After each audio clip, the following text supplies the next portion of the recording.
Salut les assurés! Aujourd'hui on débute une série vidéo sur les trucs que vous croyez savoir sur vos contrats d'assurance ou que vous ignorez tout simplement. Cette première vidéo portera sur les contrats d'assurance habitation. N'hésitez pas à me laisser en commentaire vos suggestions pour les prochaines vidéos et les thèmes que vous aimeriez voir abordés. L'assistance. Quand on parle assistance en assurance habitation, on pense souvent au relogement en cas de sinistre. En effet, en cas d'incendie ou de dégâts des eaux rendant inoccupable votre logement, l'assistance se chargera de vous retrouver un logement. Attention, ces garanties sont généralement limitées pour une durée de 7 à 15 jours. Mais l'assistance peut également intervenir dans des situations plus communes et moins connues. On a fouillé les dispositions générales de vos contrats d'assurance et voici quelques-uns des événements garantis par vos assistances. La perte, vol ou casse des clés. On la trouve aujourd'hui dans presque toutes les compagnies. Elle permet de vous faire envoyer un serrurier et donc de prendre en charge sa prestation pour des montants qui vont de 100 à 300 euros. Attention, cela n'intervient généralement que sur le déplacement et la main-d'œuvre. Et cette garantie n'est prise en charge qu'une fois par an. De plus, ces garanties peuvent également faire doublon avec les garanties de votre carte bleue. Pensez à checker celle-ci, vous pourriez avoir de nombreuses surprises. Les invasions de nuisibles. Et là, c'est une surprise. Certaines compagnies proposent une prise en charge de 300 € une fois par an pour éliminer les blattes, capricornes et autres rats venus s'installer chez vous. Malheureusement, les compagnies à proposer cela sont encore beaucoup trop rares et sont généralement à des tarifs loin de la moyenne du marché. Attention, les dégâts causés par les animaux ou insectes sont quasiment systématiquement exclus. N'attendez donc pas pour faire de la prévention à ce niveau, car une invasion de termites, par exemple, peut faire d'énormes dégâts.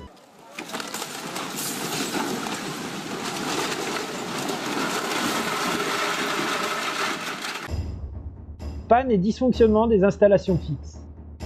Alors on parle là d'un forfait de 150 à 300 € qui peut indemniser la venue d'un plombier ou d'un électricien, dans le cas par exemple d'une fuite ou d'une panne d'électricité. Cette intervention portera sur le déplacement et la main-d'œuvre du professionnel et n'interviendra à nouveau qu'une fois par an. Autre point, l'appel à l'assistance n'est pas considéré comme un sinistre et ne pèsera donc pas à échéant sur votre tarif comme le ferait un vol, un incendie ou un dégât des eaux. Enfin, certaines compagnies ne mettent pas d'assistance dans leur garantie. Si cela peut vous faire faire des économies, assurez-vous que vous avez bien un moyen de vous débrouiller pour chacune des situations qu'on a vues précédemment. La valeur à neuf et le rééquipement à neuf. L'indemnisation en valeur à neuf.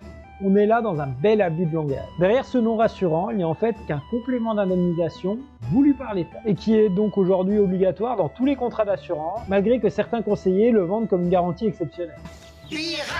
Son principe, retirer systématiquement 25% de vétusté pour mieux vous indemniser. Voici deux exemples pour mieux visualiser de quoi on parle. Ah, on dirait qu'il veut se joindre à nous. Une télé âgée de 6 ans sera estimée à 60% de sa valeur à neuf lors d'une expertise. L'assureur devrait donc vous indemniser 40% de sa valeur. Or, grâce à cette règle, c'est 65% qui vous seront indemnisés. Mais cette règle fonctionne également pour l'immobilier.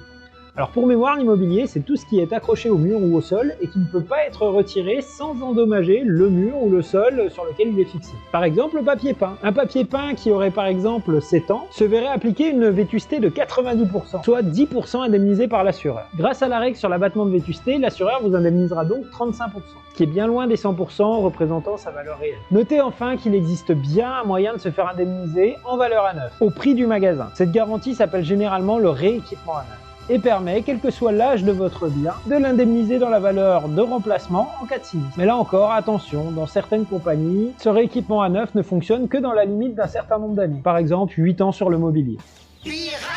Vous retrouverez cette information dans vos conditions générales. Idée reçue sur la responsabilité civile.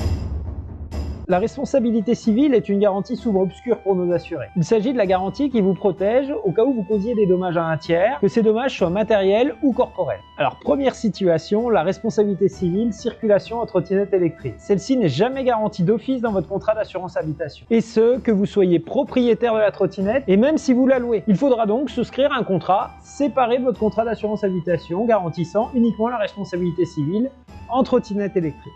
Et si vous voulez plus de précision, abonnez-vous à la chaîne et foncez voir la vidéo parue à ce sujet. Sinon, vous pouvez aussi foncer chez votre assureur préféré pour garantir votre trottinette.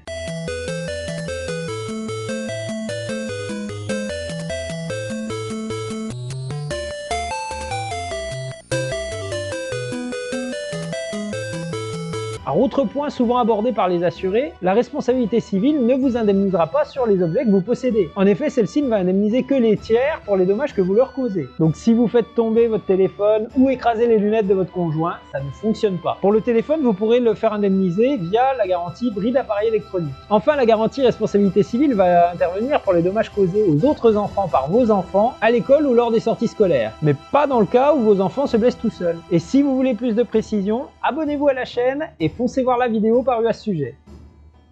Tiens, j'ai déjà vu ça, non? Dernier point, la responsabilité civile chien dangereux. Alors là encore, il s'agit des dommages causés aux autres, aux voisins ou aux facteurs par exemple. Pour les chiens de catégorie 1 et 2, pensez à bien les déclarer à votre contrat. Les autres races étant automatiquement incluses dans le contrat d'assurance habitation. Alors vous l'aurez compris, il y a énormément d'idées reçues sur les contrats d'assurance. J'en ai cité une petite partie, mais j'aurais pu faire une liste beaucoup plus longue et une vidéo qui aurait duré des heures. Pensez à m'indiquer en commentaire quel thème de cette série vous aimeriez voir abordé, par exemple l'auto ou la complémentaire santé. Le mieux c'est donc de vous trouver un interlocuteur fiable pour vous conseiller. Et lui n'est pas un interlocuteur fiable. On le verra dans la prochaine vidéo. Pensez à vous abonner pour ne pas la rater. C'est déjà l'heure de nous quitter. Pensez à nous laisser un petit commentaire ou à liker la vidéo si vous avez appris au moins un truc aujourd'hui. Merci pour vos encouragements et on vous souhaite à nouveau une bonne année. À bientôt les assurés!